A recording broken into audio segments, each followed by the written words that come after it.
बेथ' आं आगोल बुंदों जेनजेखौ मोनसे कनसेप्ट बानायना लाबाय नङा होनबा जेनजेदानो होन जेनजियानो होन जायफोरनि बैसोआ दा बेसेबां आं बेखौ 2000 बेसेबां माबानि उनाव जोनोम मोननाय आरोखि वाट बे जिनिसखौ नांगौ नों जेला बेनो बैसो नङा जोंबो जेला स्टुडेन्ट लाइफमोन स्कुल लाइफआवनो जोंनावबो माहारि बादा जोंनि फुंखा सुहांनाय आरो थ' बे जिनिसखौ नांगौ बे कन्टिनिउ जानांगौ समजों लोगोसे सोलायदों बाथ्राफोरा नाथाय दा गोदान जोलैया जेनजिया जांख्रिखांदों बेथ' मोजां बाथ्रा नङा गाज्रिथ' खामानि मावाखै सोरबाथ' ड्राग्स जायाखै ड्राग्सनि बेफार खालामाखै नङा इन्जेक्सन लायाखै बायदि मैया सिखाव खालामाखै मोनसे जि राइट जि सैथो जि जोंनि माने लिगेल जिनिस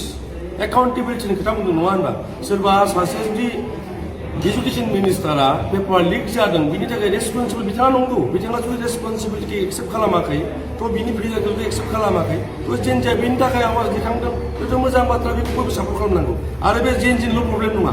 बे बयनिबो प्रब्लेम बे जेनजिफोरानो 10 बोसोर उनाव पेरेन्टस जागोन नङा होनबा जों गाबोन पेरेन्टस जागोन जोंनि गथ'फोराबो बेखौ भुगिगोन बे बयनिबो प्रब्लेम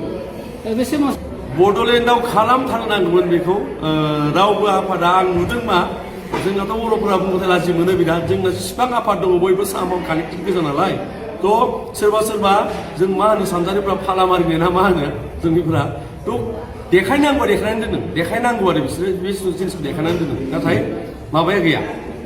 बाय हार्ट एन्ड सोल बे जिनिसखौ मावाखै आरो खिन्थु जानो नांगौ प्रटेस्टआ